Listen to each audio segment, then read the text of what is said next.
चढ़ी के बोलो रावा जैबी पिया के महल चढ़ी के बोलो रावा जैबी पिया के महल यारबा जही तो रची पागल खाना यारबा जही तो रची पागल खाना भूल जही भी कैसे पगली दिहल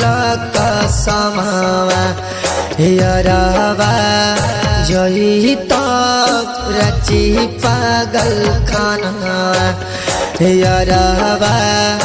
जही तो रची पागल खाना।